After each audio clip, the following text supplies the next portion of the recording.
Senhor é a obra do Senhor, não nossa. Quem achou da glória a Deus? Deixando, pois, toda malícia, todo engano, fingimento, invejas e todas murmurações, desejai afetuosamente como meninos novamente nascidos, o leite racional, não falsificado, para que por ele vades crescendo.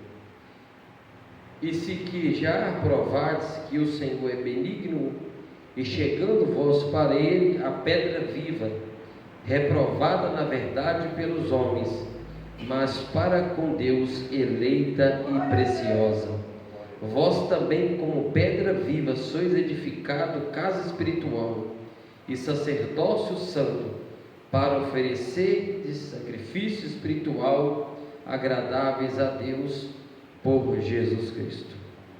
Assentando, desocupa as mãos e pode glorificar o Senhor, que Ele é digno de toda a honra, toda a glória e todo louvor. Queridos irmãos, a gente bem sabe que o apóstolo Pedro, ele que negou Jesus 3 vezes, confessou Jesus 3 vezes, e a Bíblia vai dizer que quando Jesus o ressuscita, Jesus no seu corpo ressurreto, Jesus confia nele, Jesus fala com ele: tu és Pedro, e sobre essa pedra edificarei a minha igreja, e as portas do inferno não prevalecerão contra ela. Apóstolo Pedro estava passando uma mensagem para os irmãos judeus, para os irmãos de toda a época, de todos os tempos, uma mensagem, meus irmãos, que deixa nós mais perto de Deus, que deixa nós mais em comunhão com o outro, porque a primeira coisa que o apóstolo Pedro vai dizer é: deixando, pois, toda a malícia. O que é malícia? Malícia é pensamento ao contrário à obra de Deus. Malícia, meus irmãos, é você tramar contra o seu irmão pelas costas. E ele fala: deixando toda a malícia, todo engano, porque, meus irmãos, a gente sabe que há muitas pessoas enganosas no meio do cristianismo. Eu estou falando isso não aqui, estou falando no meio do cristianismo. Há muitas pessoas enganosas, enganando a si mesmo. Ela engana o pastor, engana o obreiro, engana o membro, engana a si mesmo, e acha que isso está indo, empurrando com a barriga, acha que vai ter um galardão lá no céu, acha que foi ungido. A unção dela não foi com azeite, foi com gordura, porque a crente que é ungido com azeite, meus irmãos, é o símbolo do Espírito Santo. A pessoa cada dia mais, ela tem a humildade, ela não fica de falatório, como a palavra vai dizer em Timóteo: evite falatórios. Isso tudo é para quê? Para a sua ruína. Então o apóstolo Pedro está dando orientações, porque um bom pai, ele sempre dá orientações ao seu filho. Quando o pai ele chega perto do filho e puxa a orelha, dá um tapa, fala: meu filho, não faça isso. Ele toma um tapa e ele tomou um puxão de orelha, e quando ele pensa em fazer novamente, ele vai lembrar daquele tapa, daquele puxão de orelha que o pai dele deu nele.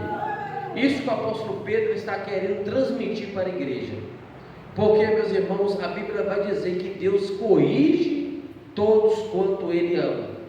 Se a pessoa não recebe a correção, não aceita, não é filho, é bastardo. E bastardo, meus irmãos, está longe do plano de Deus, está longe do plano salvífico, porque a gente sabe, meus irmãos, apóstolo Paulo, ele vai falar uma palavra, meus irmãos, não sei se era Fineu ou Fileto, é isso mesmo, Fineu ou Fileto, que ele já estava entregue na mão de Satanás, se não me falha a memória. Se não me falha a memória, ele estava dizendo isso por quê? Porque ele estava indo contra o ministério de Jesus. O próprio Jesus, quando ele estava aqui no seu ministério terreno, afluía grande multidão para quê? Para comer pão, para receber milagre. Mas quando Jesus começou a pregar uma palavra dura, uma palavra de arrependimento, uma palavra que leva para o céu. Até os discípulos começou a ir embora. O apóstolo Pedro falou assim: Senhor, a sua palavra está muito dura, o povo está tudo indo embora. Jesus falou: você não quer ir embora também não? Ele falou: Senhor, por que eu vou embora? Só o Senhor tem a palavra de vida eterna. É só Jesus, meu irmão. Ele vai dizer: desejai afetosamente como meninos novamente nascidos o leite racional. Quando fala racional, fala de raciocínio. O que é uma pessoa racional? Uma pessoa que tem raciocínio. A pessoa sabe quando ela está errada, quando ela está certa. A pessoa de Deus, ela sabe quando também a liderança está errada. Quando a liderança está errada, meus irmãos, o próprio Deus que trata dele. Não precisa de diretoria, não precisa de ninguém querer tratar. O próprio Deus trata. Mas graças a Deus, tudo que está sendo pregado aqui está sendo gravado. Todas as mensagens principais, ela está sendo gravada. E não tem nada de heresia, não tem nada de palavra contra o ministério, a diretoria. Ao contrário, tem muitos aí que estão jogando contra, querendo que o irmão tropeça, querendo, meus irmãos, aleluia, que o irmão caia. E a Bíblia vai dizer: se você vê o seu irmão caindo, estende a mão e ajuda ele, porque, meus irmãos, a igreja vai crescer. Se você vê o irmão caindo, você não fica falando, mandando mensagem, fazendo um grupinho, acha que o pastor não está vendo, mas Jesus, ele está vendo todas as coisas. Ele vê as conversas de madrugada, ele vê as conversas contra, ele vê tudo. A gente não precisa falar nada, Deus revela. A Bíblia vai dizer que Deus revela o profundo, oculto e escondido. Ele conhece o que está em treva, e com ele mora a luz. Quando fala que ele conhece o que está em treva, que tem muita pessoa ainda está andando em treva. Em treva é o que? Não tem a luz é o Espírito Santo, é o próprio Cristo, que está sendo guiado na vida da pessoa. E se a pessoa está andando em treva, porque ainda ela não reconheceu a luz. Se você fala que eu dei o seu irmão, que você vê, você está andando em treva. A Bíblia vai dizer nas epístolas de João, vai falar sobre isso. Porque, meus irmãos, é fácil falar que ama Deus, é fácil falar, mas eu quero ver se você ama o seu irmão, aqueles que te perseguem. Jesus deu um exemplo grande para os discípulos, quando ele, sendo maior, ele ficou sendo menor. Quando todos estavam sentados, ele pegou o pé de cada um, começou a lavar. Exemplo de humildade. E quando chega no pé do apóstolo Pedro, para lavar o pé dele, ele falou: Senhor, não precisa de lavar meu pé. Aí Jesus falou assim: se você não quiser que eu lave o seu pé, você não tem parte comigo. Aqui que Pedro falou: não lava somente o pé, mas lava eu por inteiro. Quer dizer o quê? A palavra que nos lava, a palavra que nos santifica, a palavra que muda a nossa vida. Isso, meus irmãos, nós temos que entender, porque a palavra do Senhor não tem variação.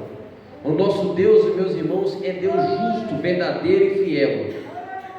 O nosso Deus, meus irmãos, quando Ele tem de falar, Ele usa criança, Ele usa qualquer um e fala com sabedoria. Observa que quando o homem mais ilustre, o homem segundo o coração de Deus, falhou, a Bíblia vai dizer que o profeta Natan, ele chegou contando uma parábola. A parábola, meus irmãos, que ele vai contando é que um viajante veio. Ele veio, ele estava viajando, estava com fome, chegou na casa de um homem rico, e o homem rico, tendo muitos gado, muitas ovelhas, e o que ele faz? Ele vai pegar uma ovelhinha, um simples ovelhinha que o homem pobre tinha, somente ela, vai pegar e vai dar para o viajante. Ele vai contando aquela parábola, ilustrando ali o que Deus estava querendo dizer, porque parábola, narrativa alegórica, que transmite uma mensagem direta. Então você vai ver que o próprio rei Davi falou: esse homem é digno de morte, esse homem se pode trazer aqui, Aí o que o profeta Natan falou? Esse homem é você. E o que ele fez? Ele questionou? Ele bateu o boca com o profeta Natan? Não. A Bíblia vai dizer que ele ajoelhou, rasgou as suas vestes, falou: pequei somente contra o Senhor. E ele chorou, meus irmãos, chorou foi muitos dias. Ele não comeu, não bebeu, as pessoas tentando consolar ele, e ele humilhando. Porque exemplo de mim, exemplo de cada um que está aqui. Todo mundo tem sua falha, todo mundo tem seu erro, todo mundo tem o seu pecado, mas Deus quer ver de nós humilhar, pedir perdão dos nossos pecados, para que nós podemos colocar a mão no corpo de Cristo, com raciocínio, porque o apóstolo Pedro, ele falou que Jesus Cristo é a pedra viva, que os edificadores rejeitaram, aqueles que estavam fazendo o templo, como a história vai dizer, que pegou aquela pedra que não servia, deixou de lado, construiu aquele templo de Salomão, mas faltou a única pedra para encaixar naquele local. Eles não acharam aquela pedra e foi lá e pegou aquela pedra lá que foi rejeitada. Jesus também fazendo, ali uma alegoria, pegou aquela pedra, Eli colocou naquele lugar, e aquela pedra ali ficou certinha naquele lugar. Quer dizer o que? Jesus Cristo, meus irmãos, ele é a pedra angular, pedra de esquina, que os edificadores rejeitaram, mas para o nosso Deus, eleita e preciosa, eleito segundo a presciência de Deus Pai, na santidade.